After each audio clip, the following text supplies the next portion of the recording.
Bas les masques, des couturières qui se sentent exploitées au nom de la solidarité. Tout travail mérite salaire, et l'adage vaut aussi pour la fabrication de masques en tissu. C'est ce que veulent rappeler des centaines de couturières, réunies au sein du groupe Facebook Bas les masques Belgique. En quoi est-ce être solidaire que de demander à des personnes de travailler gratuitement, des jours et des nuits, le pied sur la pédale de leur machine à coudre? Depuis le début de la crise sanitaire, elles cousent sans relâche pour répondre à la pénurie de masques. Des masques à présent obligatoires dans les gares et transports en commun.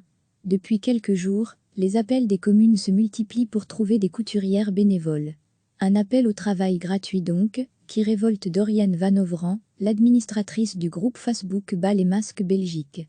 Pour moi, c'est un bel exemple d'exploitation et d'utilisation d'une main-d'œuvre gratuite, s'indigne la créatrice de mode bruxelloise. On nous impose de travailler gratuitement au nom de la solidarité. Mais en quoi est-ce être solidaire que de demander à des personnes qu'elles soient professionnelles ou non de travailler gratuitement alors que nous sommes déjà tous et toutes dans une situation de précarité?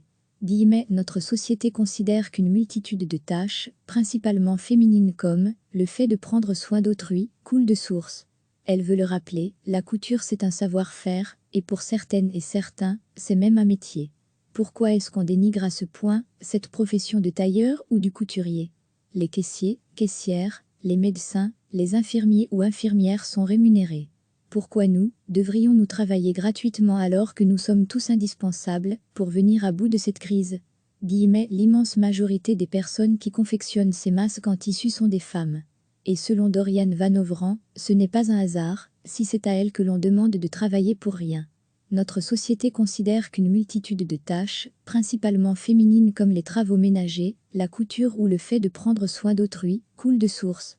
On considère alors naturellement que ce travail devrait être gratuit, alors qu'il s'agit en fait d'un métier. Les membres du groupe Bas les masques plaident donc pour une véritable rémunération des couturières mobilisées par les communes, qu'elles soient professionnelles ou amatrices. Recevez chaque matin l'essentiel de l'actualité.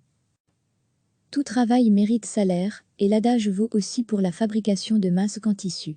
C'est ce que veulent rappeler des centaines de couturières, réunies au sein du groupe Facebook Bas les masques Belgique. En quoi est-ce être solidaire que de demander à des personnes de travailler gratuitement, des jours et des nuits, le pied sur la pédale de leur machine à coudre? Depuis le début de la crise sanitaire, elles cousent sans relâche pour répondre à la pénurie de masques. Des masques à présent obligatoires dans les gares et transports en commun. Depuis quelques jours, les appels des communes se multiplient pour trouver des couturières bénévoles. Un appel au travail gratuit donc, qui révolte Doriane Vanovran, l'administratrice du groupe Facebook Bas les masques Belgique. Pour moi, c'est un bel exemple d'exploitation et d'utilisation d'une main-d'œuvre gratuite, s'indigne la créatrice de mode bruxelloise. On nous impose de travailler gratuitement au nom de la solidarité. Mais en quoi est-ce être solidaire que de demander à des personnes qu'elles soient professionnelles ou non de travailler gratuitement alors que nous sommes déjà tous et toutes dans une situation de précarité? Notre société considère qu'une multitude de tâches, principalement féminines comme le fait de prendre soin d'autrui, coule de source. Elle veut le rappeler, la couture c'est un savoir-faire, et pour certaines et certains, c'est même un métier. Pourquoi est-ce qu'on dénigre à ce point cette profession de tailleur ou du couturier? Les caissiers, caissières, les médecins, les infirmiers ou infirmières sont rémunérés. Pourquoi nous, devrions-nous travailler gratuitement alors que nous sommes tous indispensables pour venir à bout de cette crise? L'immense majorité des personnes qui confectionnent ces masques en tissu sont des femmes. Et selon Doriane Vanovran, ce n'est pas un hasard, si c'est à elle que l'on demande de travailler pour rien. Notre société considère qu'une multitude de tâches, principalement féminines comme les travaux ménagers, la couture ou le fait de prendre soin d'autrui, coule de source. On considère alors naturellement que ce travail devrait être gratuit, alors qu'il s'agit en fait d'un métier. Les membres du groupe Bas les masques plaident donc pour une véritable rémunération des couturières mobilisées par les communes, qu'elles soient professionnelles ou amatrices. Cliquez sur s'abonner pour recevoir les dernières nouvelles.